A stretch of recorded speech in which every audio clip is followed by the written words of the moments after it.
जय हिंद, नमस्कार मेरे प्यारे दोस्तों। एक बार फिर आप सभी का स्वागत है इस लेटेस्ट और न्यू वीडियो में। दोस्तों केपीएस पीआरटी 2023 के लिए जनरल मैथ्स बोले तो सब्जेक्ट कंसर्न के प्रीवियस ईयर के मिक्स्ड क्वेश्चन जो कि पीआरटी 2018 में पूछे गए थे, ऑफिशियल क्वेश्चन इस वीडियो में हम लेकर आए हैं आपके लिए। बाइलिंगुअल क्लास ये होने वाला है न्यू सिलेबस के आधार पर। और मैं आपको बता दूं कि इस एग्जाम में 180 क्वेश्चन पूछे जाएंगे, सभी को पता होगा, जिसमें से 80 मार्क्स का रहता है सब्जेक्ट कंसर्न।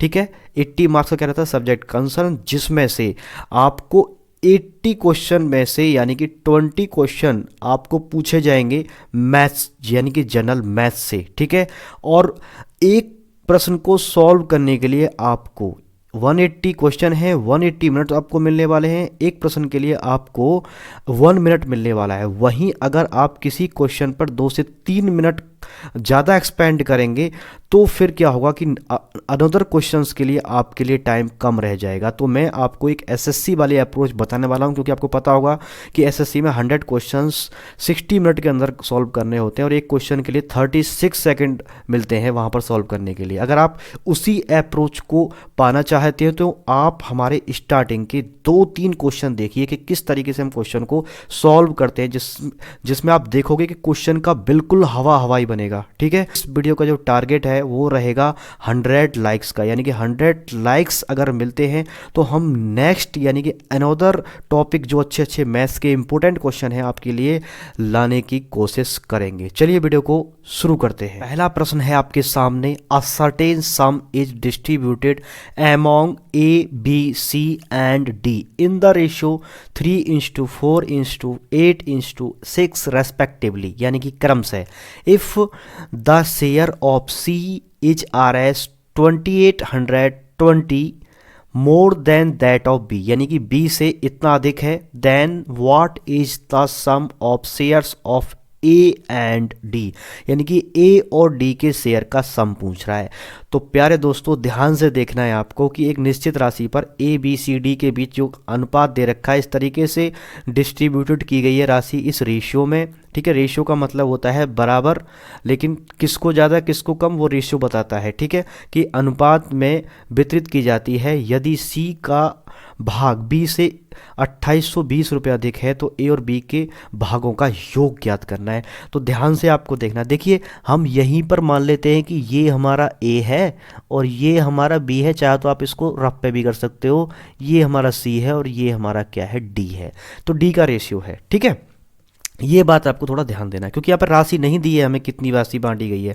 अगर राशि दी होती बहुत आसान था, हम आराम से निकाल लेते, टोटल रेशियो को ऐड करते और उस राशि में भाग कर देते, डिवाइड कर देते और हमें एक रेशियो की वैल्यू मिल जाती। इन दोनों रेशियो को ऐड कर देते, उसकी मल्टीप्लाई कर देते एक रेशियो की, आंसर हमारा आ जाता। लेकिन यहाँ पर हमें राशि नहीं दी है, सिर्फ और सिर्फ हमें दे रखा है उसने यहाँ पर इन दोनों का अंतर, किसका, बी और सी का। देखिए कह रहा है कि सी का भाग बी से 2820 रुपये अधिक है। इसका मतलब ये है कि यहाँ पर हम देख रहे हैं कि 4 और 8 दे रखा है बी और सी का रेशियो, तो इसका मतलब है सिर्फ यहाँ पर 4 रेशियो अधिक है। इसका मतलब इसने क्या कह रखा है कि 4 रेशियो की जो वैल्यू दे रखी है उसने दे रखी है हमें 2820 रुपये। कितनी दे रखी है, 2820 रुपये। ठीक है, 4 रेशियो की वैल्यू। तो अगर हम यहीं से एक रेशियो की वैल्यू निकालें, यानी कि दोनों तरफ 4 से डिवाइड लगा दें, तो ये हमारा आ जाएगा 705। तो एक रेशियो की वैल्यू आ गई। अब क्या कह रहा है कि तब ए और डी के भागों का योग कितना होगा। देखिए ए और डी यानी कि ये और ये हमें रेशियो जोड़ने हैं। ठीक है, तो 6 और 3 9, यानी कि 9 रेशियो की वैल्यू वो पूछ रहा है।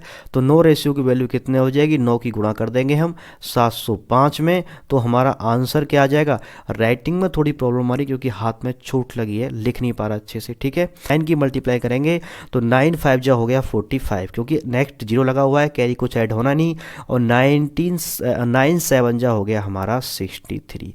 तो आंसर हमारा 9 रेशियो की वैल्यू आ गई 63.45 रुपये। ठीक है, तो ये इसको इतना जो है भाग इसको मिलेगा रुपये का। ठीक है, ए और डी को। कितना आसान है क्वेश्चन, समझ नहीं आया तो वीडियो को बैक करके आप जरूर देख लेंगे। ठीक है, लास्ट में हमने ए और डी के रेशियो की वैल्यू जोड़ दी, क्योंकि हमें एक रेशियो की वैल्यू पता लग गया जो उसने दे रखा है अंतर, यानी सी और बी के भाग में इतना अंतर था। ठीक है, चलिए अब देखते हैं हम नेक्स्ट क्वेश्चन। देखिए, एक Raman sold an article at 8% gain, उसने आर्टिकल को सोल्ड कर दिया है तो उसे 8% का लाभ हो रहा है।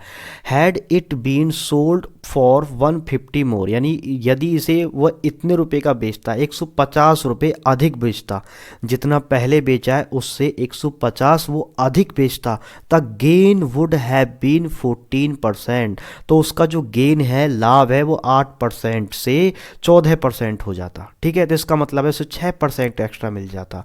कितना बेचने पर? 150 अधिक बेचने पर। सीधी बात है कि यदि हमारे पास 6% इज इक्वल्स टू दे रखा है 150, ठीक है, तो 100% इज इक्वल्स टू कितना होगा, ये हमें फाइंड करना है यहाँ पर। तो सिंपल सी बात है, मैंने इससे पहले वीडियो में बताया कि जब हमें पता है 156% के बराबर है तो हमें निकालना है 100% के बराबर, 100 से गुणा कर देंगे, बस इसको हमें क्या कर देना है, कट कर देना है। ठीक है, कट जब इसके करेंगे तो 6 से जब करेंगे तो इस 25 टाइम्स जाएगा। ठीक है, तो 100% की जो वैल्यू यहाँ पर आ जाएगी वो आ जाएगी हमारी 2500। कितना आ जाएगा?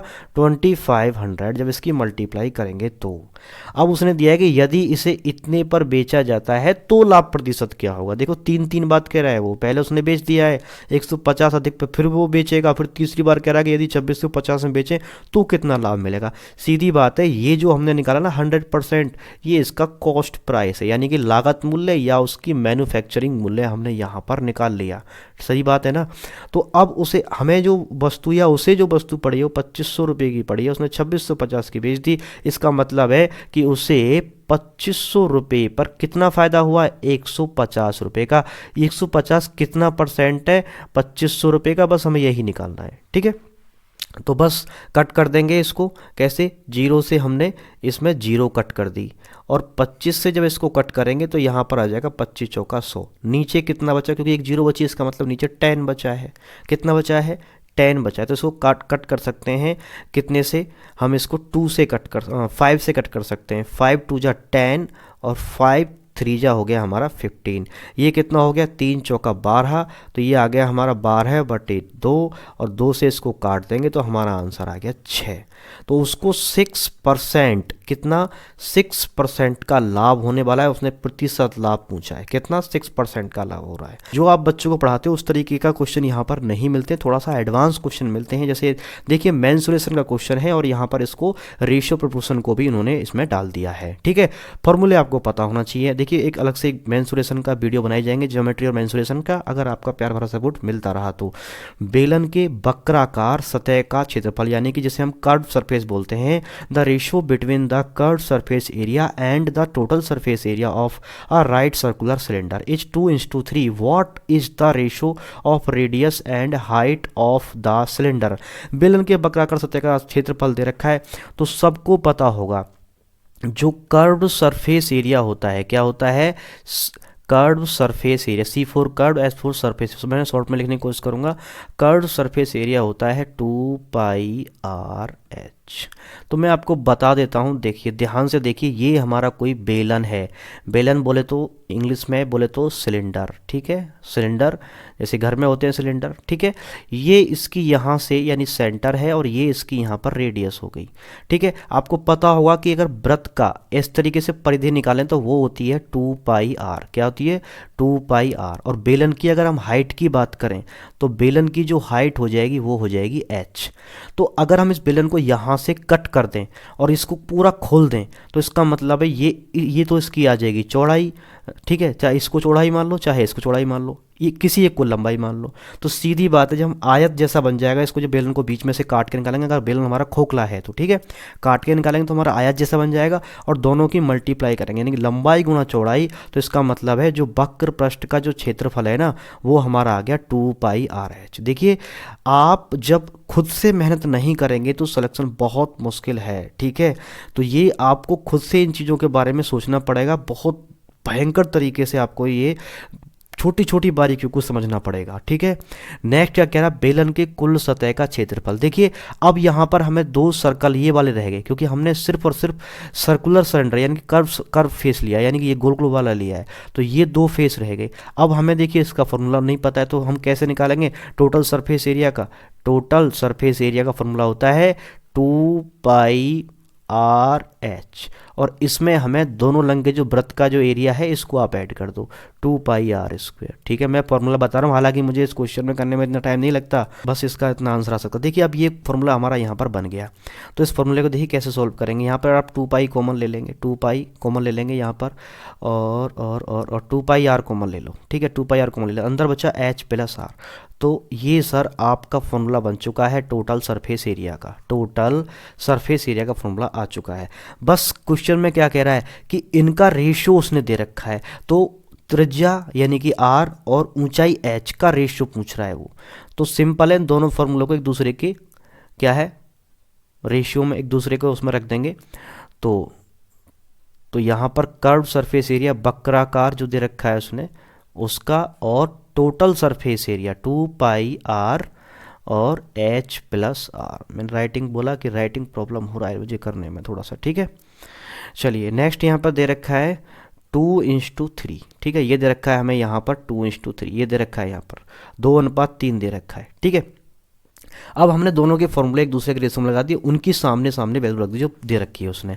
बस अब देखिए यहाँ पर 2 पाई r से 2 पाई r कैंसिल आउट हो जाएगा, तो हमारा बचा क्या, h/h प्लस r। ठीक है, ये बचा, बाकी आप भविष्य के टीचर हो, ये सबको पता होगा इनके बारे में, इतना तो सबको आता है। ठीक है, अब देखिए यहाँ पर आपको क्या मिला कि h बराबर यहाँ पर 2 मिल रहा है। देखिए सामने h के ये है तो 2 मिला, सीधी बात है। ठीक है, अगर यहाँ पर सिंगल वैल्यू होती यानी कि r होता तो r बराबर हमें 3 मिल जाता है, लेकिन यहाँ पर दोनों ऐड हो रहा है। ठीक है, ये क्या है, यहाँ पर इसका एडिशन दे रखा है यहाँ पर। तो देखिए जब हमें h की वैल्यू अगर हम 2 रखते हैं तो सीधी बात है r की वैल्यू हम 1 रखेंगे यहाँ पर, हम थोड़ा ठीक है हिट एंड ट्रायल मेथड से यूज कर सकते हैं यहाँ पर। तो इसका मतलब है h की 2 तो दे रखी है और r की हमने 1 रखी, तो 3 आ जाएगा हमारा। इसका मतलब r की वैल्यू आ गई हमारी भैया 1, और पूछा उसने क्या है, r/h यानी कि 1/2 आ गया आंसर 2। ठीक है, 1। Next question, if 20% of 50% of x is twice the value of 50% of 25% of y, then x is what percent more और लेस देन y। यदि x के 50% का 20%, y के 25% के 50% के मान का 2 गुना है, तो एक्स वाई से कितना और कितना कम है और कितना अधिक है y की तुलना में, परसेंट में हमें ये बताना है यहाँ पर। ठीक है, तो देखिए बहुत ही सिंपल है, ऐसे क्वेश्चन पहले कभी एसएससी में आया करते थे। ठीक है, और 2018 में ये पीआरटी में पूछ लिया है। देखिए कितना सिंपल है कि हमारे पास है x और उसने बोला है कि x का 50%, तो 50 से गुणा करो, 100 से भाग करो, परसेंट को उठाने के लिए 100 से भाग कर देते हैं गुणा, फिर उसका भी बोल रहा है वो 20%, तो हमने दोबारा कर दिया। अब वो कह रहा है कि जो y है ना, ठीक है, y का 25%, 100 से भाग करेंगे, परसेंट हटाना है तो, और उसका भी 50%, फिर भी 100 से भाग करेंगे, और उसके मान का कह रहा था 2 गुना, तो हमने इसको 2 गुना कर दिया। ठीक है, ये ऐसा है, तो इसका मतलब इक्वलिटी बोल रहा है, हालांकि उसने बार बोला नहीं है, बट ये कह रहा है तो हम इसको समझ पा रहे हैं, इस तरीके से है, यानी कि ये इतना इसने बोला तो ये इसके बराबर है, सीधी बात है। देखिए नीचे 100 है, 100 से 100 कट आउट कर दें, क्योंकि यहाँ पे कहीं प्लस का साइन नहीं है, अगर कहीं पे प्लस का साइन होता है, यहाँ प्लस का साइन होता तो हम नहीं कट कर सकते थे। ठीक है, सारे मल्टीप्लाई किए तो ये 100 इधर 100 इधर, हम इनको कट कर सकते हैं। वैसे भी ये डिवाइड में तो जाकर मल्टीप्लाई हो जाएंगे तब भी कट जाएंगे, ये सब चीज़ें सब आपको बेसिक चीज़ तो पता ही होगा। ठीक है, तो देखिए यहाँ 50 है, तो 50 से हम इसको 50 को भी कट कर सकते हैं, 50 से हमने 50 कट कर दिया। आई होप इतना सही में आ गया होगा आपको। अब हम 5 से इसको कट करेंगे, 5 4 जा 20 और 5 5 जा 25, इधर कितना आ गया 10, तो यहाँ पर आ गया 4x इज इक्वल्स टू, यहाँ पर आ गया 10y। सिंपल है, अब कुछ भी नहीं है, x/y, और यहाँ पर आ गया 10/y, क्योंकि सॉरी यहाँ पर क्या आ जाएगा हमारा 4, ये हमारा यहाँ पर कितना आ जाएगा 4 आ जाएगा। ठीक है, अब आपको पता है x इज इक्वल्स टू 10 है, y इज इक्वल्स टू 4 है। थोड़ा सा इसे और कट करना चाहें तो कट भी कर सकते हैं, कि इसे कितने से कट कर दें, 2 से 2 5 जा 10 और 2 से इसको कर दें कट। ठीक है, तो यहाँ पर आ जाएगा 2 2 जा 4, तो x की वैल्यू 5 आ गई और y की वैल्यू आ गई 2। अब वो कह रहा है कि जो x है ना वो y से, ठीक है, x है ना y से, तो ध्यान से देखेंगे कि y से जो x है वो +3 ज़्यादा है।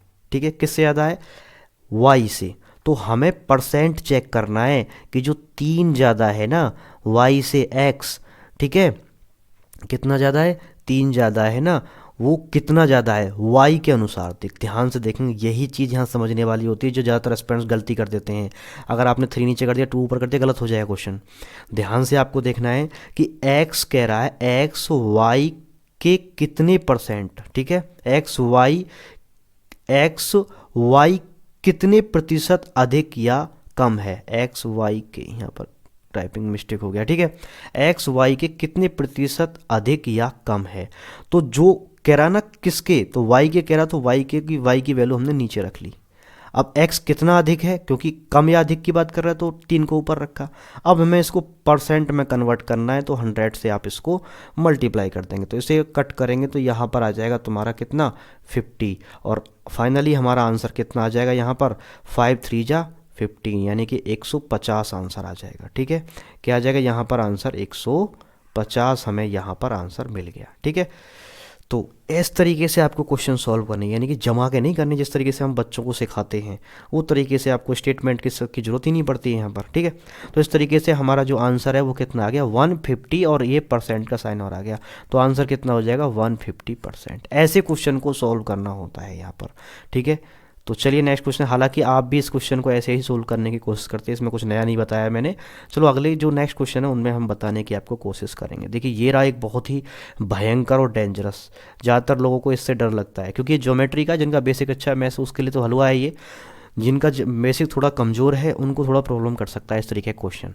तो इसको समझेंगे। सबसे पहले कह रहा है कि ट्राइंगल ABC, ठीक है, in triangle ABC C equals to 60, A equals to 75, AD perpendicular है BC पर। सबसे पहले आपको क्या करना है, देखिए समझाने के लिए थोड़ा सा बड़ा ट्राइंगल जैसा बन रहा है, माफ़ी चाहूँगा क्योंकि बताया मैंने पहले भी कि लगा हुआ है चोट उंगली में, फिंगर में। ठीक है, ये है, तो ABC हमने बना लिया, तो A ये रहा, किस तरीके से बनाया, जैसे वेल बना दिया हो। ठीक है, B ये बन गया और C ये हो गया। ठीक है, तो यहाँ पर कह रहा है कि C जो है वो 60% है, A 75% है, लेकिन AD BC पर परपेंडिकुलर है, तो BC हमारी कहाँ है, ये वाली है। ठीक है, ये इस पर क्या है AD परपेंडिकुलर किस पर, BC पर, वो ऐसे बोल रहा है, जैसे जैसे बोला ऐसे लिखते चले जाएंगे हम। Where D is point on BC, ठीक है, BC पर पॉइंट है, ठीक है कोई बात नहीं। BE और AC परपेंडिकुलर हैं, देखिए BE और AC एट E, तो ये कह रहा है कि BE किस पर, AC पर परपेंडिकुलर है, तो यहाँ पर कितना है 90 डिग्री, यहाँ पर कितना है 90 डिग्री, इसने ऐसा बोला है, और इसका कौन सा पॉइंट दे देंगे इसको हम E, ऐसा उसने बोला है at E is a point on AC। ठीक है, वो ले लिया हमने। AD and BE intersect each other, AD और BE देखो ईच अदर इंटरसेक्ट कर रहे हैं, ये काट रहे हैं दूसरे को, एट H, तो ये पॉइंट हमने ले लिया यहाँ पर H। ठीक है, what is the measure of CHD, तो ये CHD पूछ रहा है। तो सबसे पहले जब हमने ये बाइसेक्ट कर लिया, B को बाइसेक्ट कर लिया, तो हम C को भी बाइसेक्ट करते हैं। ठीक है, ये हमने बाइसेक्ट कर लिया, तो यहाँ पर भी हो गया ये 90 डिग्री का एंगल। अब उसने यहाँ पर दिया है हमें कितना 75 का, A इक्वल टू दे रखा 75 डिग्री, और DCE उसने दे रखा है, ये पूरा कितना दे रखा है उसने 60 डिग्री का एंगल दे रखा है। अब पूछ क्या रहा है, ध्यान से आप देखेंगे, CHD पूछ रहा है, CH और D ये कितना है, तो सबको पता होगा ये 90 है, ये अगर हमें पता होता ये 90 पता ही है, बस ये निकालना था हमें। CHD पूछ क्या रहा है, एक बार थोड़ा सा इसको कलर चेंज करता हूँ, देखिए पूछ क्या रहा है इसमें, पूछ ये रहा है CH और D, क्योंकि जहाँ इंटरसेक्ट कर रहा है ये यहाँ पर H पॉइंट है। ठीक है, तो ये वाला चीज़ें यहाँ पे पूछ रहा है। तो ध्यान से देखेंगे कि यदि हम ये वाला फाइंड कर लें तो हमको ये पता लग जाएगा, जब ये पता लग जाएगा तो सब्ट्रैक्ट कर लेंगे इसको, तो ये कैसे पता लगेगा, देखिए ये पूरा, इसको हम एक ट्राइंगल मान लें इस तरीके से, इसको हम एक ट्राइंगल मान लें यहाँ से। ठीक है, तो यहाँ से ये एक ट्राइंगल हो गया। ठीक है, तो यहाँ पर देखिए 75 है और यहाँ पर है 90। ठीक है, तो 90 और 75 कितना हो गया, ये हो जाएगा हमारा 165, और तुम्हें पता है कि 180 डिग्री होता है ऑल, ठीक है, एंगल इन अ ट्राइंगल। ठीक है, जो सम होता है वो कितना होता है 180, तो हमारा कितना आ गया ये 50 डिग्री आ गया, 15 डिग्री। तो कहने का मतलब ये जो छोटू सा एंगल है ना, ये क्या आ जाएगा यहाँ पर, ये आ जाएगा हमारा 15 डिग्री। कितना आ जाएगा यहाँ पर छोटू सा, 15 डिग्री। अब आपको पता लगा जब ये 15 है और टोटल ये यहाँ से यहाँ तक 60 दे रखा है उसने, यहाँ से यहाँ तक, तो इसका मतलब ये कितना बचा अंदर, अंदर वाला ये बचा हमारा 45। अंदर कितना बचा, 45 बचा हमारा। ये हमारा 90 है, तो सीधी बात है 90 तो ये हो गया, ये 45 हो गया। तो अब करना क्या है, इसमें 45 ऐड कर दिया हमने, तो ये कितना हो गया हमारा 135। कितना हो गया 135, यानी कि इसको और इसको ऐड कर दें दोनों को, तो 90 और 45 135। अब बचा हमारा कितना, कितना बचा हमारा 55 बचा, तो ये वाला हमारा 55 होगा। तो हम 180 में से, क्योंकि आपको पता है ये पूरा ट्रायंगल है और पूरे ट्रायंगल का जो सम है एंगल का वो कितना रहता है 180, तो ये दोनों हमें कितने मिल गए 135। इसको हमें सब्ट्रैक्ट करना है 180 में से, तो दोनों को ऐड जो सम है उसको हम उसमें से सब्ट्रैक्ट कर देंगे। तो हमारा आंसर कितना आ जाएगा यहाँ पर 45। कितना आ जाएगा हमारा यहाँ पर 45। ठीक है, जब ये 45 तो सामने वाला 45, क्योंकि ये 90 है, ये सोचने वाली बात है। तो ये हमारा राइट एंगल ट्रायंगल हो गया, ये 45 ये 90, तो ये हमारा सीधी बात है कितना हो जाएगा ये। लेकिन कभी कभी ऐसा होता है कि जब ये 90 तो ये हमारा 30 हो जाता है, ठीक है, और ये 60 हो सकता था, इसलिए हमें ये निकालना बहुत ज़रूरी था। ठीक है, ये हमारा 30 हो सकता था, ये हमारा 60 हो सकता था, ऐसे भी तो हो सकता था 90, तो ये 90 है तो ये सामने 90 होना चाहिए। ठीक है, तो हमारा आंसर कितना आ गया यहाँ पर 45। कुछ को लग रहा होगा कि 55 आएगा, तो ये ऐसा नहीं है, गलत है आंसर। तो आंसर क्या हो जाएगा हमारा 45। समझ नहीं आया तो वीडियो को बैक करके जरूर देख लें, दोबारा समझाने में टाइम लगेगा, क्वेश्चन थोड़ा सा लेंथी है। ठीक है, चलिए नेक्स्ट क्वेश्चन देखिए। इस प्रकार के प्रश्न आ जाते हैं कभी कभी, और ऐसा लगता है कि बस पता नहीं कहाँ से यार ऐसे प्रश्नों को दे रहा है, इतने आसान आसान से क्वेश्चन को। ठीक है, जिनका बेस कमज़ोर है, हालांकि उनको ये थोड़ा टफ लग रहा होगा। हमें वो याद आ गया ट्रायंगल स्पाइसी वाले, मिड एंगल ट्रायंगल खाए होंगे बचपन में। ठीक है, ये हमारा ये बन गया ए, और यहाँ पर आ गया हमारा बी, और यहाँ पर आ गया हमारा सी। अब वो क्या कह रहा है, ध्यान से देखेंगे कि ए बी और ए सी क्रम से पी और क्यू तक बढ़ाई जाए।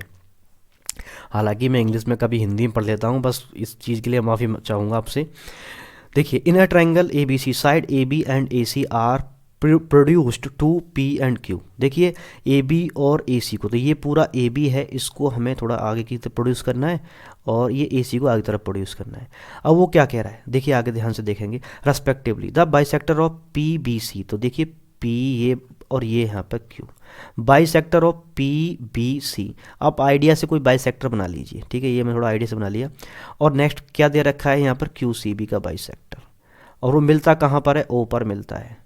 अब वो क्या कह रहा है, ये बी ओ सी ये वाला एंगल पूछ रहा है। तो ध्यान देंगे यहाँ पर उसने दे रखा है, हमें गिवन है 56, बस इसी की हेल्प से हम इसको निकाल लेंगे। एक फार्मूला होता है, ठीक है, एक फार्मूला होता है थ्योरम के अकॉर्डिंग। तो क्या है वो, देखिए मैं आपको बता दे रहा हूँ कि अगर बाहर वाला निकालना है आपको, जैसे आपको निकालना है बी ओ सी, ये फाइंड करना है आपको, तो ये होता है 90 + 1/2, यानी कि ए जो एंगल है ना, इसका क्या कर देंगे हम, हाफ कर देंगे। ठीक है, तो बाहर की तरफ है तो क्या करेंगे, सॉरी यहाँ पर हमें माइनस करना होता है, गलत हो जाता है अभी।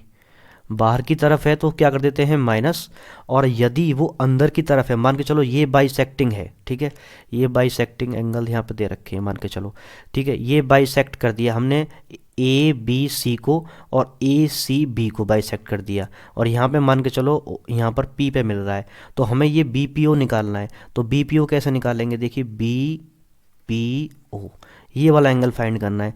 तो हम क्या करेंगे 90 डिग्री, ठीक है, डिग्री है ये, भूल जाते हैं इनको कभी कभी। ठीक है, तो 90 डिग्री और प्लस 1/2, और यहाँ पर कर लेंगे इसको यहाँ पर ए। ठीक है, बस अंदर की तरफ है तो प्लस और बाहर की तरफ है तो माइनस, ये आपको ध्यान रखने है बाइसेक्टर एंगल। ठीक है, बाइसेक्टर एंगल अगर बाहर की तरफ है तो माइनस, अंदर की तरफ है तो प्लस। तो बट हमारा जो आंसर है वो इसके अकॉर्डिंग निकला है, क्योंकि बाहर की तरफ वो उसने बोला है, तो सीधी बात है हमें निकालना है बी ओ सी। ठीक है, तो क्या हो जाएगा 90 - 1/2 इंटू, क्योंकि 56 एंगल का हमें आधा करना है, और आपको पता होगा कि 28 दूना कितना होता है 56, इसका आ जाएगा 28, तो 90 डिग्री - 28, तो बराबर आ जाएगा हमारा आंसर 62। कितना आ जाएगा हमारा आंसर 62। आंसर हो जाएगा इसका 62। आई होप क्वेश्चन समझ में आ रहे होंगे दोस्तों। ये रहा next question, the length breadth, ठीक है, length breadth and height of a cuboid are in the ratio, ठीक है, कितना रेशियो दे रखा है 1:2:3। If its total surface area is 1100 centimetre square then its volume in centimetre cube is, तो इसका सेंटीमीटर में वॉल्यूम जो निकलता है वो सेंटीमीटर क्यूब के रूप में निकलेगा, ठीक है। एक घनाभ की लंबाई, चौड़ाई और ऊंचाई, ठीक है, दे रखी है यहाँ पर अनुपात में। इसका कुल पृष्ठीय क्षेत्रफल दे रखा है यहाँ पर, इसका आयतन हमें निकालना है। तो सबसे पहले जैसे हमें घनाभ का आयतन निकाला तो फॉर्मूला हमारे माइंड में आ जाना चाहिए। तो घनाभ के आयतन का जो फॉर्मूला होता है वो होता है V = L × ब्रेथ × हाइट, ये होता है क्योंकि 3D शेप में होता है क्यूबॉइड, ठीक है। तो 3 हमने यहाँ पर डायमेंशन ले ली हमने। तो यहाँ पर दिया क्या है कि जो रेशियो में दे रखा है, मान के चलो आप स्मॉल एल ले लो चाहे कैपिटल एल ले लो, ठीक है। तो यहाँ पर जो एल के लिए दिया है ना, तो एल के लिए क्या दिया है 1x, तो रेशियो दिया है इसका 1x, और बी के लिए दिया है यहाँ पर 2x, ठीक है, और सी के लिए दिया है यहाँ पर 3x, ये दे रखा है यहाँ पर, ठीक है। अब करना क्या है, यहाँ पर थोड़ा सा यहाँ पर क्लू दे दिया है कि पृष्ठीय क्षेत्रफल इतना है। तो क्या हम इनकी जो दे रखी है, ठीक है, ये जो डायमेंशन दे रखी है इसकी हेल्प से, ठीक है, हम क्या निकाल सकते हैं, x का वैल्यू निकाल सकते हैं। तो देखिए कैसे निकालेंगे।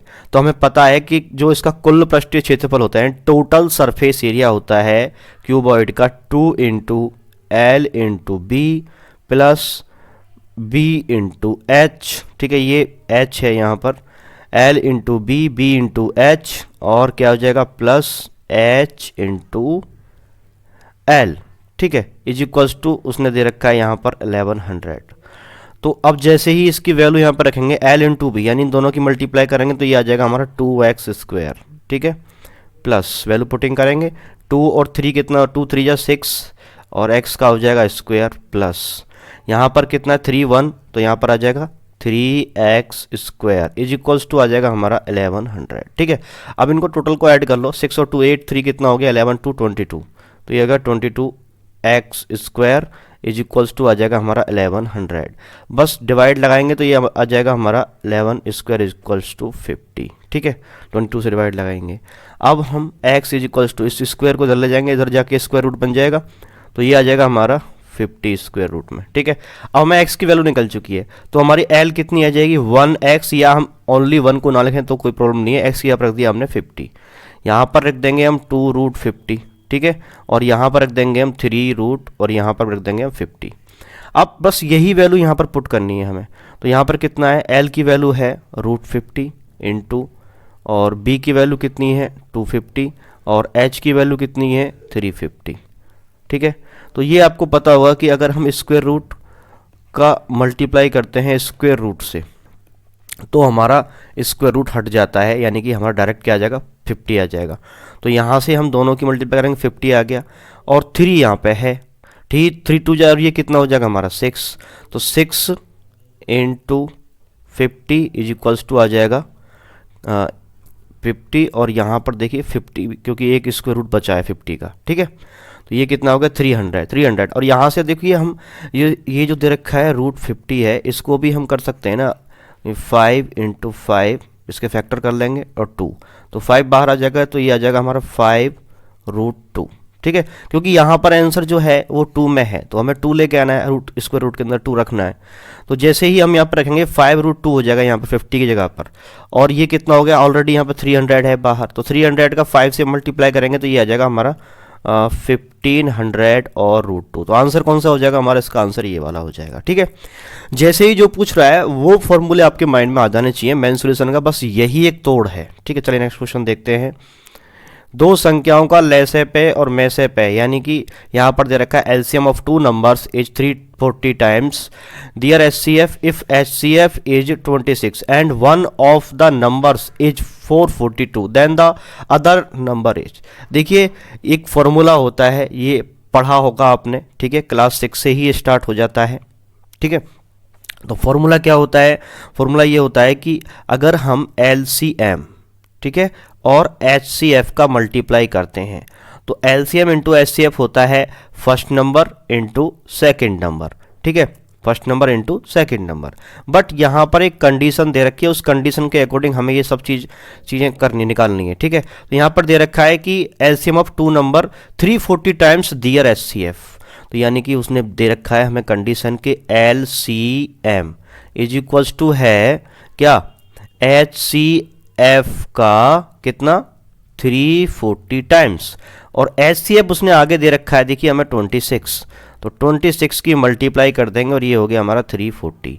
तो ये हमारा एलसीएम आ गया। मल्टीप्लाई नहीं करनी है आपको क्योंकि टाइम लग जाएगा, ऐसे ही रखोगे कट जाएंगे बाद में जाके ये, ठीक है।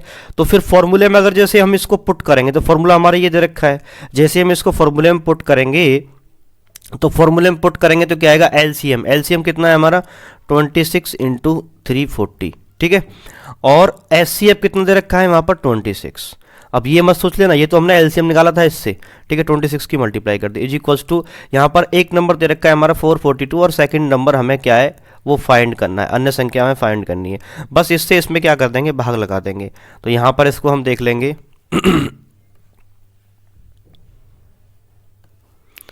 यहाँ पर इसको हम देख लेंगे 26 इंटू 340। हालांकि आप एक दो स्टेप में कर सकते हो, मैं थोड़ा डिटेल में समझाने की कोशिश कर रहा हूँ, ठीक है।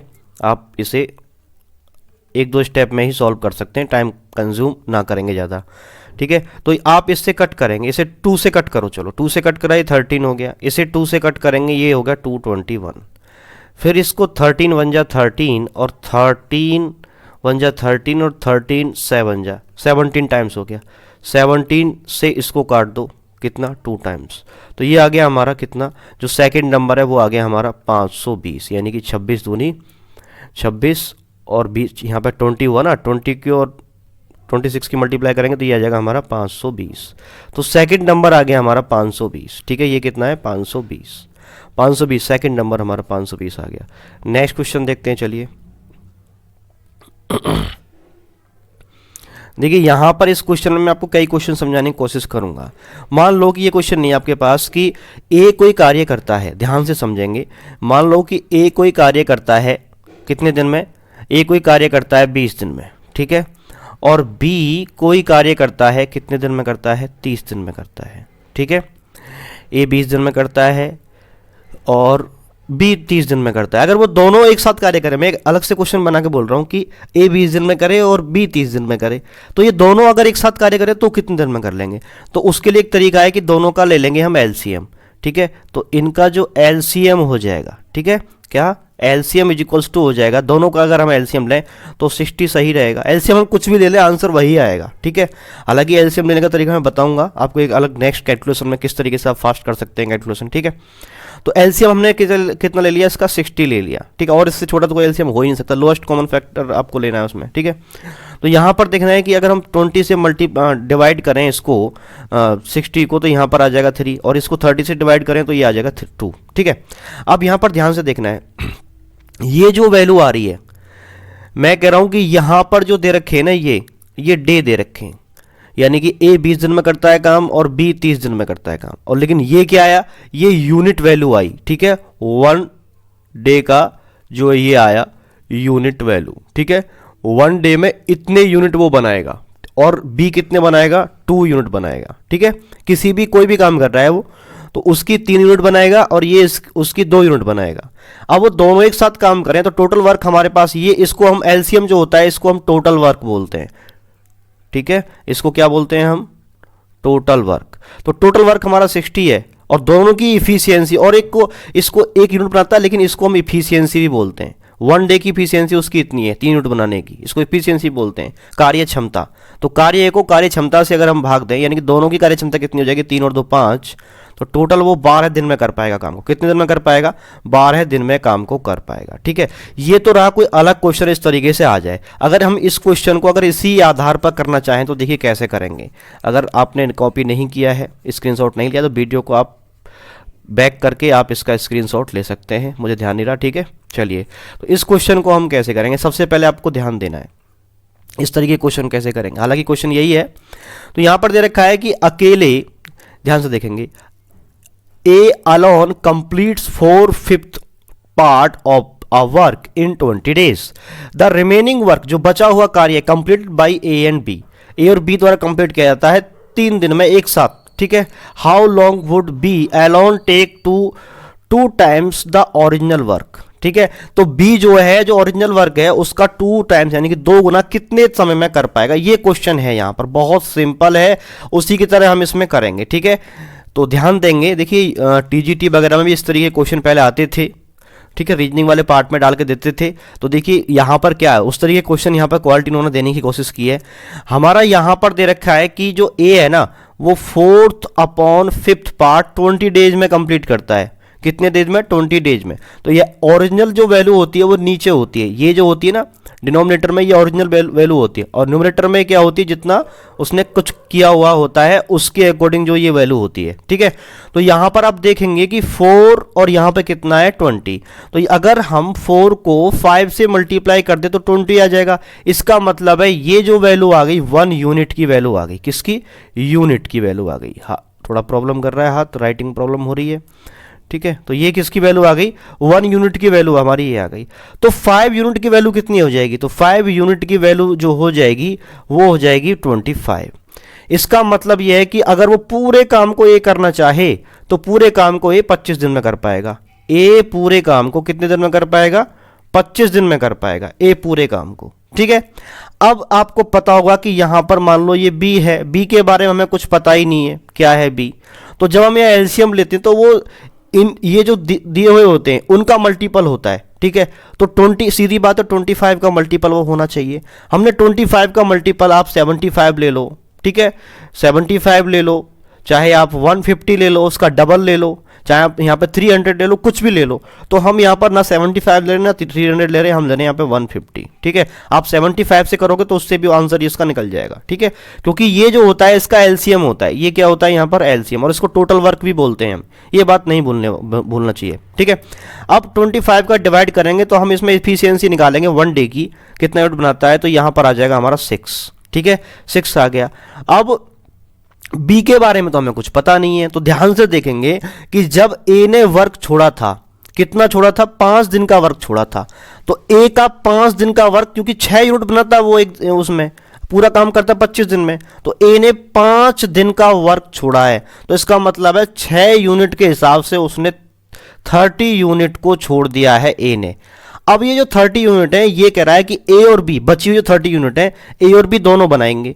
तो हमें बी के बारे में तो कुछ पता नहीं है, ए के बारे में पता है. तो सीधी बात है दोनों ने 3 दिन में काम किया, तो बी ने भी उसके साथ में काम किया होगा और उसने उसके साथ में ए ने भी काम किया होगा. तो आपको पता है कि जब ए एक दिन में 6 यूनिट बनाता है, ठीक है, तो टोटल ए ने बनाए होंगे 18 यूनिट. बची कितनी? 12 यूनिट बची इसकी. और इसको किसने बनाया? बी ने. और कितने दिन में बनाया? 3 दिन में. सीधी बात है, एक दिन की अगर हमें एफिशिएंसी निकालनी है, 3 दिन में जो काम हुआ तो 3 से डिवाइड करो, इसको भी 3 से डिवाइड करो. तो इसकी जो एफिशिएंसी एक दिन की देखो 6 आ रही है, यहाँ पे सही बैठ रहा है एकदम हमारा सिस्टम. और इसको 3 से डिवाइड लगाएंगे तो ये कितना आ गया हमारा? ए आंसर इसका, ठीक है, कितना आ गया हमारा यहाँ पर? 4, ठीक है. कितना आ गया हमारा है? 4.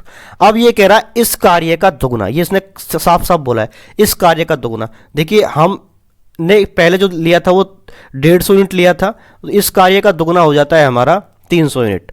अब क्या करेंगे, इससे हम इसको डिवाइड करेंगे 4 से. जब इसको हम 4 से डिवाइड कर रहे होंगे तो आंसर आएगा हमारा 75 डेज. कितना आ जाएगा? 75 डेज. यहां तक ये यूनिटी थी, लेकिन जैसे ही 4 से हमने डिवाइड किया, यूनिट से डिवाइड किया, क्योंकि एक दिन में वो 4 यूनिट बनाता है, तो ये आ गया हमारा 74 डेज, ठीक है. आई होप इतना आपको समझ में आ गया होगा, ठीक है. अब वो बी कितने दिन बनाता है उसका कोई मैटर यहाँ पे नहीं पूछा है, सिर्फ ये पूछा है कि बी उसका दोगुना कार्य कितने दिन में करेगा. तो आंसर हो जाएगा हमारा 75 दिन में, ठीक है. आप 75 लेके यहाँ 150 जगह पर उससे भी कर सकते हो. आई होप समझ में आया होगा. नहीं आया तो वीडियो को बैक करें, दोबारा से चलाएं, खुद समझ में आ जाएगा ये चीज़ें, ठीक है. तो मैंने इससे पहले एक एग्जाम्पल समझा, इससे क्वेश्चन में टाइम लग रहा है, ठीक है. वीडियो बड़ा हो जाएगा इसी वजह से, क्योंकि मैं पूरी समझाने की कोशिश आपको कर रहा हूँ. देखिए इस प्रकार के जो प्रश्न होते हैं, इस तरीके के क्वेश्चन जो होते हैं बहुत ही सिंपल होते हैं, एकदम सिंपल. बस आपको लैंग्वेज समझ में आनी चाहिए क्या लिखा है. 2 years ago Ritu was 3 times as old as her daughter. मतलब अगर हम बात करें कितना, 3 times, यानी कि 2 वर्ष पहले रितु की जो बेटी थी, जो भी है, ठीक है, वो कितनी थी? उसकी 3 times थी. यानी कि बेटी की अपनी उम्र की 2 वर्ष पहले, हम सबसे पहले ले रहे हैं 2 वर्ष पहले, ठीक है। तो 2 वर्ष पहले की दोनों की एज ले ली मैंने, उसकी बेटी की एज यहाँ पे मान ली कितनी है x, बेटी की एज मैंने यहाँ पे x मान ली, ठीक है, डॉटर की x मान ली, और जो ऋतु है, ठीक है, जो ऋतु है उसकी एज मैंने यहाँ पे मान ली कितनी, ऋतु की एज मान ली मैंने यहाँ पर 3x, क्योंकि 3 टाइम्स कह रहा 2 वर्ष पहले। अगर हमें वर्तमान उम्र निकालनी है, वर्तमान मतलब जो प्रेजेंट एज निकालनी है, तो उसमें हमें क्या करना पड़ेगा, 2 ऐड करना पड़ेगा। तो उसकी जो डॉटर की एज आ जाएगी, ठीक है, उसकी जो डॉटर की एज आ जाएगी वो तो आ जाएगी x+2, ठीक है। प्रेजेंट अगर हम बात करें प्रेजेंट टाइम की, तो प्रेजेंट एज कितनी आ जाएगी उसकी, x+2, ठीक है। वो प्रेजेंट एज पूछ रहा, अब ये निकालना कैसे, हम ये चीज़ हमें देखनी है, एक्स के बारे में पता ही नहीं है हमें एक्स क्या है, ठीक है, तो इसलिए हम आंसर तो हमारा ये हो जाएगा, बट एक्स के बारे में पता ही नहीं, एक्स की वैल्यू कैसे निकालेंगे वो मैं बता रहा हूँ आपको, ठीक है। तो यहाँ पर डॉटर की आ गई, अब उसकी मदर की यानी कि ऋतु की, तो ऋतु की एज कितनी आ जाएगी, 3x प्लस यहाँ पर कितना आ जाएगा, 2 हमने ऐड कर दिया, तो ये प्रेजेंट एज आ गई, दोनों की प्रेजेंट एज आ गई।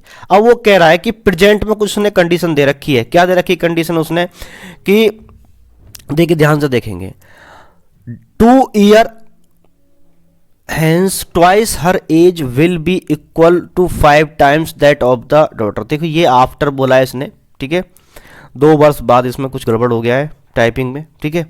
तो यहां पर क्या कह रहा है, एक में twice age will be equal to, आने वाले टाइम में, विल बी ये कह रहा है आने वाले टाइम में, ठीक है, ट्वाइस यानी कि यहां पर क्या कह रहा है, twice that of her daughter what is the sum of the present age of Ritu and her daughter. तो ये देखिए यहाँ पे साफ साफ कह रहा है कि जो उसकी यानी ऋतु की जो एज है ना, 3x+2, जो प्रेजेंट टाइम की एज है, प्रेजेंट टाइम की जो एज है वो क्या है, ये हमें यहाँ पर देखना है। तो 2 वर्ष बाद, देखो यहाँ पर हिंदी में साफ साफ लिखा है, 2 वर्ष बाद उसकी आयु का 2 गुना उसकी बेटी की आयु के 5 गुने के बराबर है, यानी कि 2 वर्ष बाद, लेकिन 2 वर्ष बाद की उम्र हमने नहीं निकाली है यहाँ पर, तो 2 वर्ष की बाद की उम्र निकालनी है। देखो 2 वर्ष बाद, ये तो प्रेजेंट की हुई, ये 2 वर्ष बाद की अगर हम निकालेंगे, 2 वर्ष बाद की एज, तो इसमें 2 वर्ष और जोड़ देंगे, उसकी डॉटर की कितनी हो जाएगी, x+2+2, इसका मतलब x प्लस, इसको कितना कर देंगे हम, x+4 कर देंगे, कितना कर देंगे इसको हम, x+4 कर देंगे, ठीक है। और उसकी जो मदर है उसकी कितनी हो जाएगी, यहाँ पे कितना 3x+2 है, 3x प्लस कितना हो जाएगा, ये 4 हो जाएगा, डायरेक्ट मैंने कर दिया यहाँ पर। बस अब करना क्या है, इनको हमें रखना है, तो यहाँ पर कितना कर दें, 4 कर दें, क्योंकि 2 वर्ष बाद की कह रहा है वो, ठीक है। और यहाँ पर 5 टाइम्स है उसकी बेटी की, यानी कि x+4, बस यहाँ पर हमें x की वैल्यू निकालनी है, मल्टीप्लाई कर देंगे, कितना आ जाएगा, 6x+8, ठीक है, इज इक्वल्स टू आ जाएगा 5x, और यहाँ पर आ जाएगा 20, ठीक है। अब 5x को धर ले जाएंगे,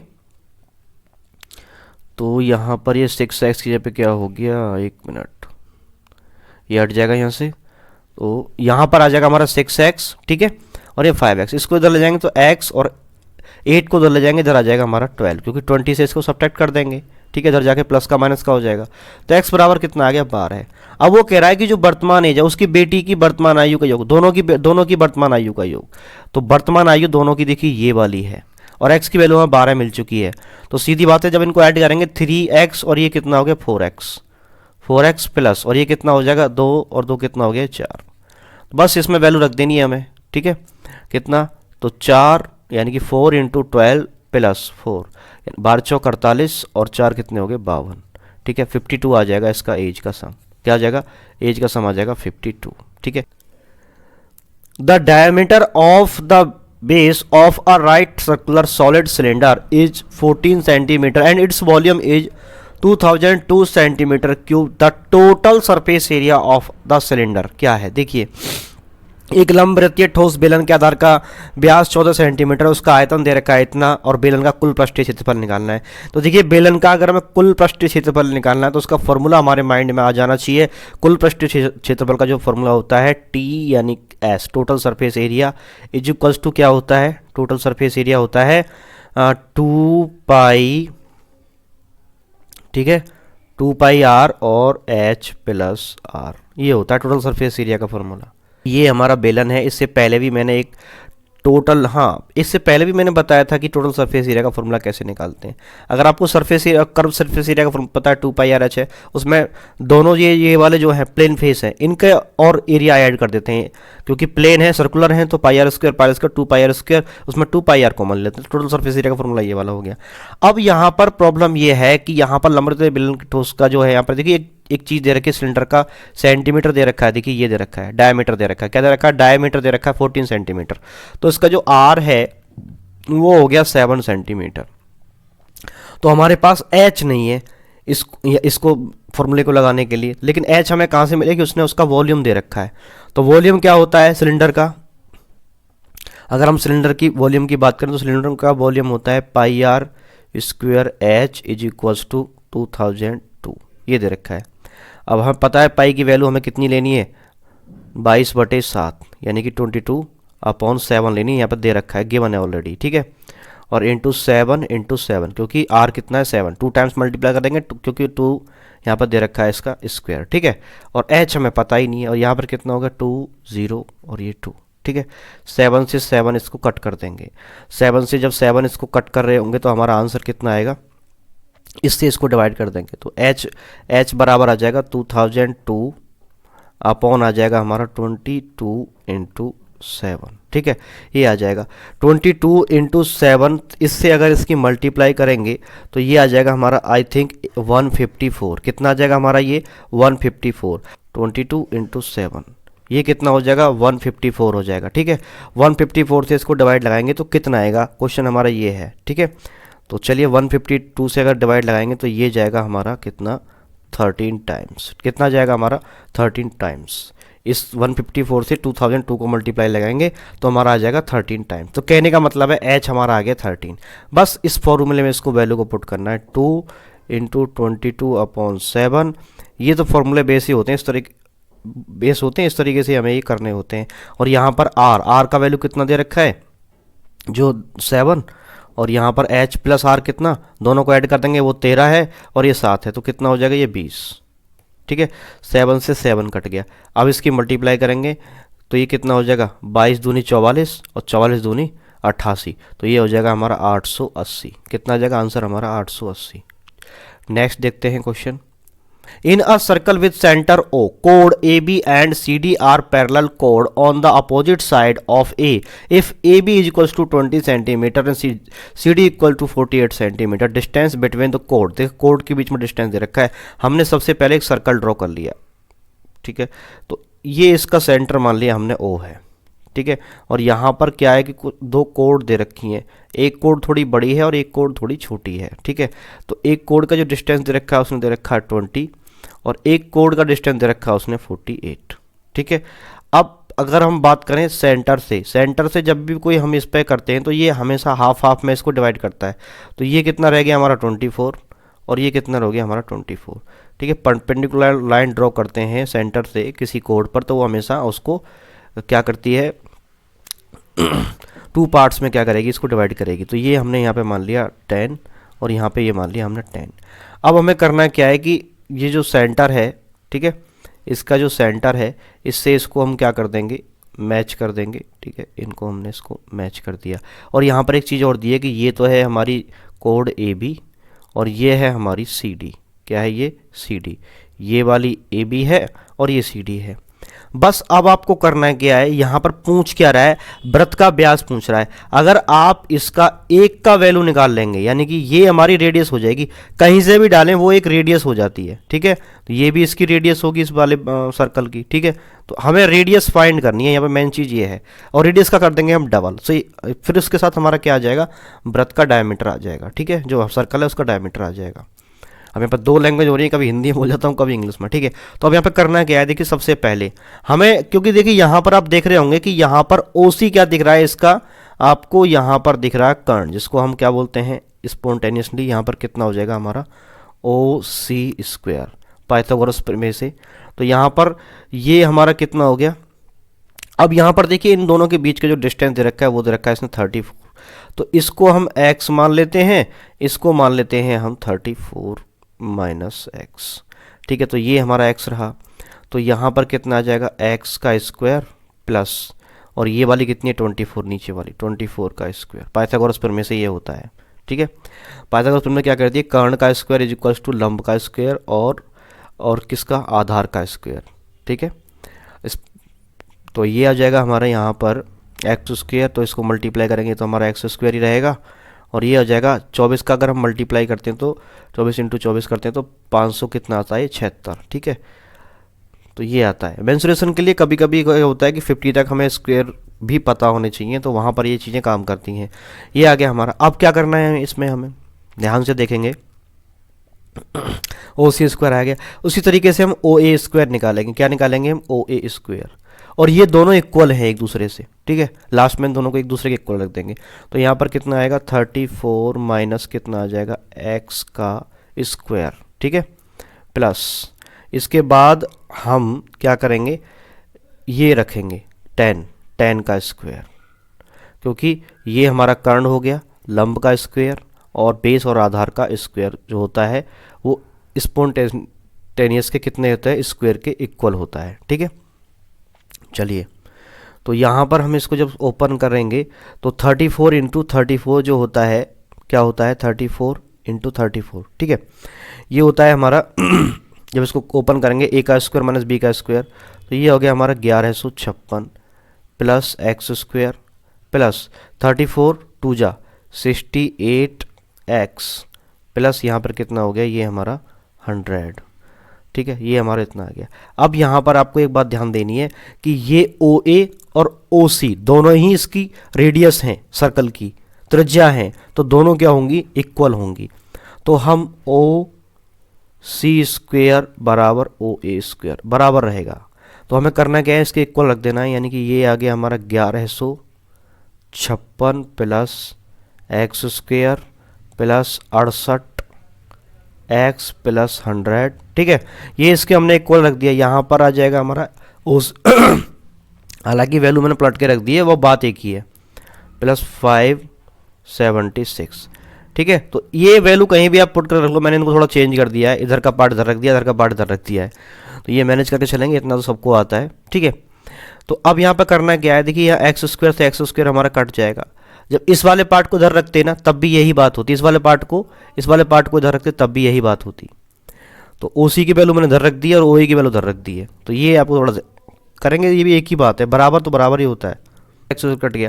अब करना क्या है, 68 है यहाँ पर, तो 68 को हम एज इट इज यहाँ पर इस तरीके से रखेंगे, 68x इज इक्वल्स टू, ठीक है।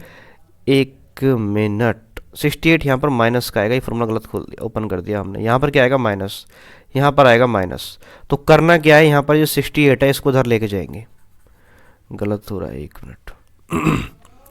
यहाँ पर करना क्या है, क्योंकि देखो यहाँ पर माइनस का फॉर्मूला खोलते हैं तो यहाँ पर साइन चेंज होते हैं, प्लस का तो यहाँ प्लस रहेगा, माइनस का माइनस, और बाकी ये तो सेम रहता है, ठीक है, ये सेम ही रहता है।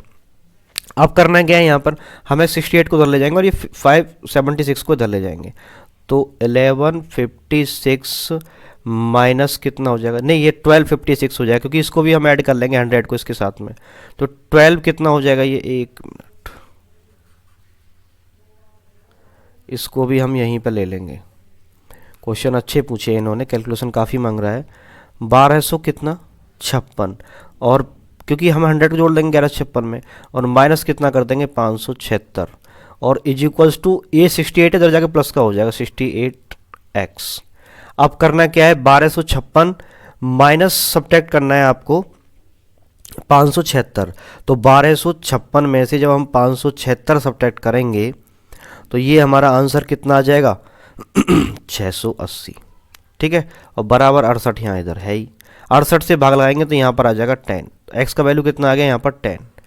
बस अब पूछ क्या रहा है, एक्स का वैल्यू जब 10 आ गया तो ये पूछ रहा है कि इसमें से हमें व्यास बताना है, वृत्त का जो है क्या बताना है, डायमीटर बताना है वृत्त का।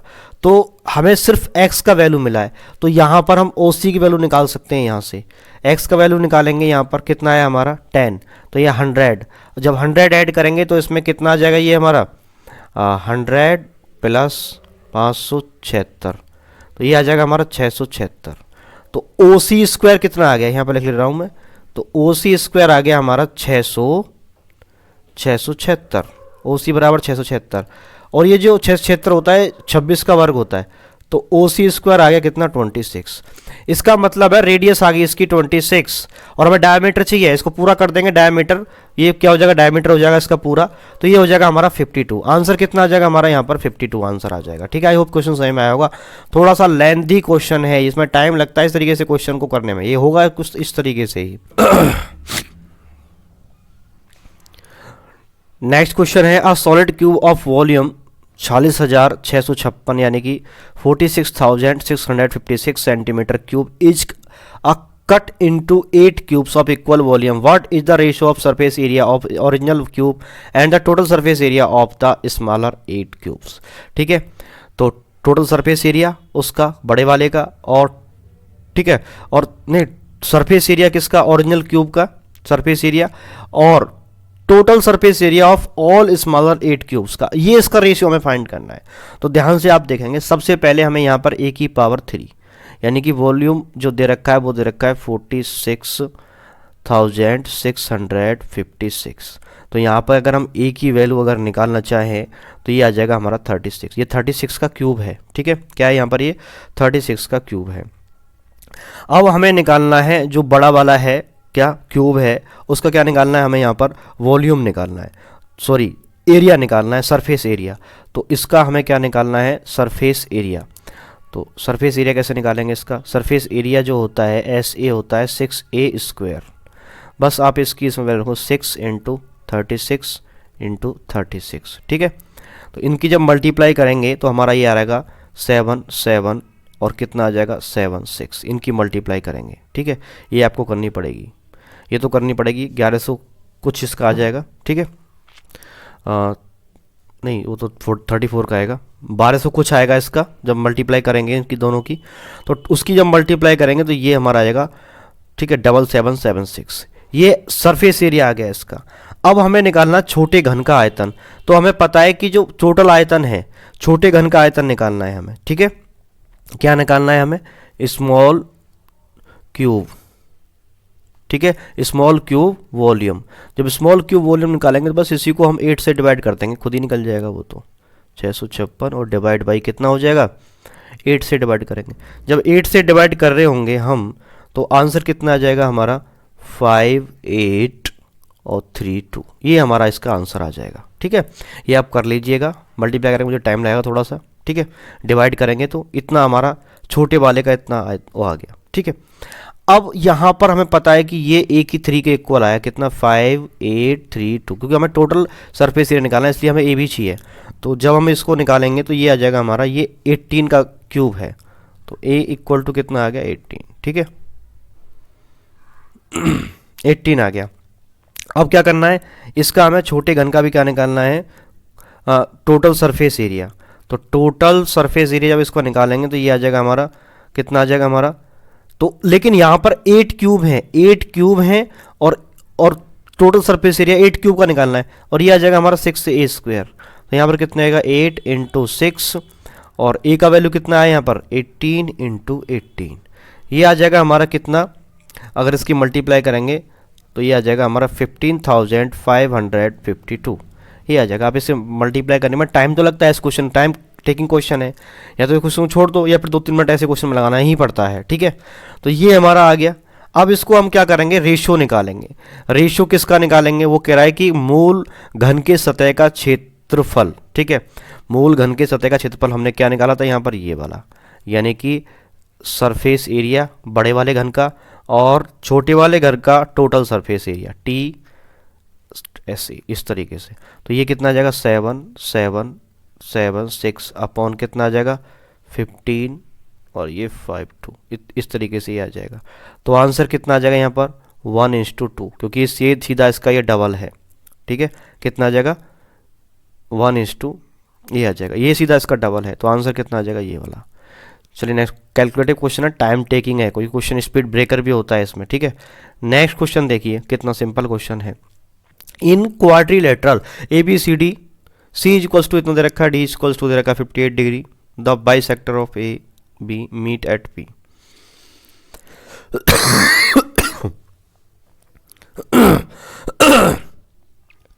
What is the measure of APB। तो सबसे पहले हम एक क्वाड्रिलेटरल ड्रॉ कर लेते हैं।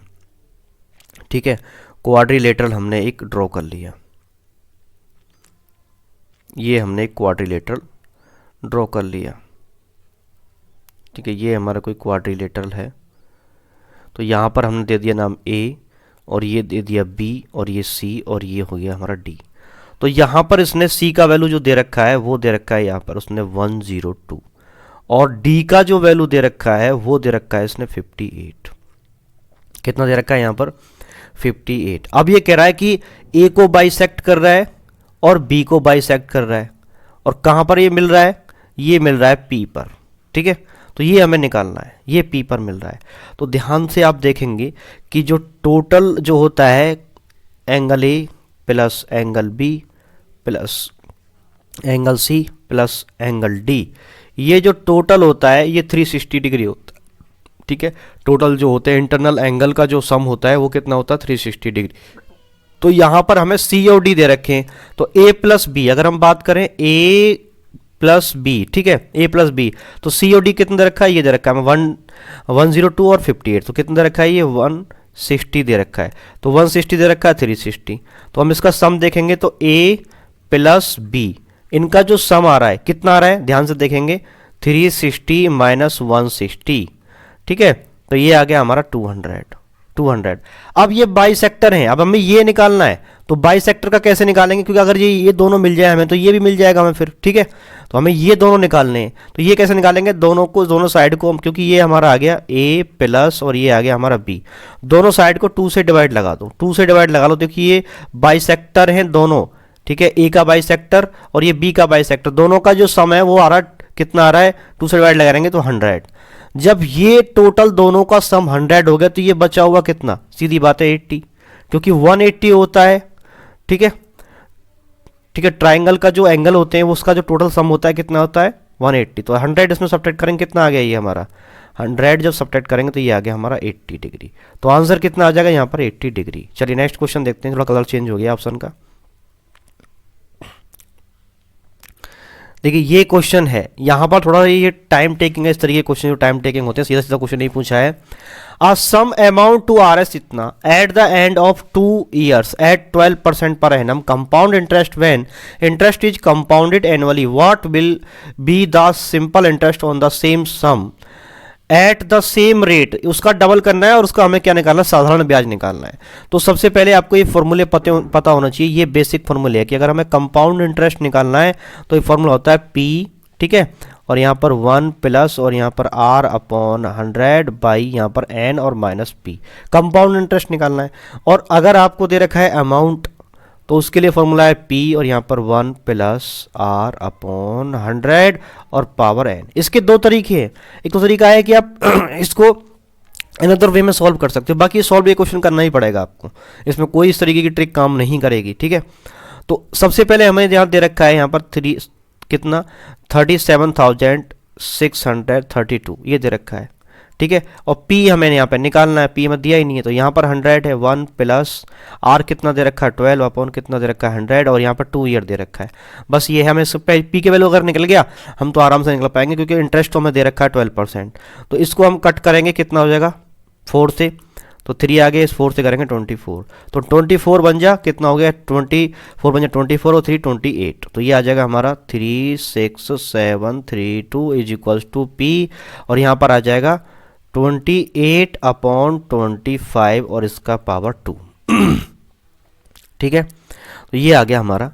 अब 37 वहाँ पर स्पेस थोड़ा कम है, 37,632 और मल्टीप्लाई बाई, देखिए 25 का अब स्क्वायर लगाएंगे यहाँ पर, क्योंकि इधर डिवाइड में है, ये मल्टीप्लाई में हो जाएगा, ये आ जाएगा 625। ठीक है, अपॉन नीचे 28 का करेंगे हम तो कितना होता है 784। ये आपको स्क्वायर रूट तो पता ही होना चाहिए, ये बहुत काम आते हैं स्क्वायर रूट, अप टू 50 कर लेंगे तो बढ़िया रहेगा, क्यूब रूट और स्क्वायर रूट। ठीक है, तो अब इसको हम कट करेंगे, तो इसको हम कट करेंगे 7 चौका 28, ठीक है, और 7 अट्ठे 56, ये 48 टाइम्स यहाँ पे कट हो जाएगा। इसकी मल्टीप्लाई जब हम कर रहे होंगे तो हमारा ये P निकल के आ रहा है, यानी प्रिंसिपल वैल्यू, यानी कि ये आ जाएगा हमारा 30,000 इज इक्वल्स टू ये आ जाएगा हमारा P। अब हमें निकालना है हमें सिंपल इंटरेस्ट। तो सिंपल इंटरेस्ट बहुत सिंपल बात है कि 1 वर्ष का ब्याज जो है वो 12% है, तो टाइम को इसको हमें क्या करना है, 2 गुना करना है। 4 वर्ष का ब्याज निकालना तो 48% हो जाएगा। तो 30,000 का 48% निकालना है सिर्फ ब्याज हमें। बस ये 200 से 200 कट हो जाएगा तो हमारा आंसर कितना आ जाएगा, 14,400। इसकी मल्टीप्लाई करोगे, ठीक है, 2 जीरो तो ऐसे ऐसे ही, और 3 की मल्टीप्लाई करोगे तो ये हमारा आ जाएगा इतना, ठीक है। 3 चौक 12 2 14, तो 14,000 कितना आ जाएगा हमारा, ये 400 आ जाएगा, 14,400। चलिए नेक्स्ट क्वेश्चन देखते हैं। नेक्स्ट क्वेश्चन क्या है, measure of an angle for which the measure of the supplement is 4 times the measure of the complement is. उस कोण का मान ज्ञात कीजिए जिसका संपूरक का मान पूरक के मान का 4 गुना है। तो सबसे पहले लिख लेंगे यहाँ पर हम संपूरक, ठीक है। तो संपूरक क्या होता है, वो 180, देखिए ये संपूरक होता है, यानी कि x है और ये कितना है, y है। टोटल यानी ये अगर हमारा 90 है तो ये 90 होगा, ये हमारा 70 है तो ये 110 होगा, ठीक है। ये 110 है तो हमारे 70 होगा। ये संपूरक होते हैं, यानी कि संपूरक 180 का टोटल पार्ट्स होता है, यानी कि हम 180 और माइनस x इसको संपूरक मान लें, और पूरक जब मानेंगे हम इसको 90 डिग्री और माइनस कितना मान लेंगे, हम x मान लेंगे। कितना मान लेंगे, 90 डिग्री माइनस x मान लेंगे। तो टोटल हमारा इस तरीके से अगर हम देखें तो वो क्या कह रहा है कि उस कोण का मान ज्ञात कीजिए जिसके संपूरक के मान का 4 गुना हो, ठीक है। संपूरक का जो मान है 180, वो क्या कह रहा है, पूरक के मान का 4 गुना। तो 4 से इसमें मल्टीप्लाई कर देंगे, 4 से इसमें मल्टीप्लाई कर दिया हमने, तो ये 180 डिग्री चल रहा है हमारे साथ, ठीक है। तो ये कितना हो जाएगा 36, और ये कितना हो जाएगा 4x। अब इसको क्या करेंगे हम, 4x को इधर ले आएंगे, प्लस का हो जाएगा, इसको इधर ले जाएंगे, ये हो गया हमारा 180, सब्ट्रैक्ट करेंगे 360 में से तो ये आ जाएगा, और x बराबर कितना आ जाएगा हमारा 45 डिग्री। तो आंसर कितना हो जाएगा इसका 45। चलिए नेक्स्ट देखते हैं।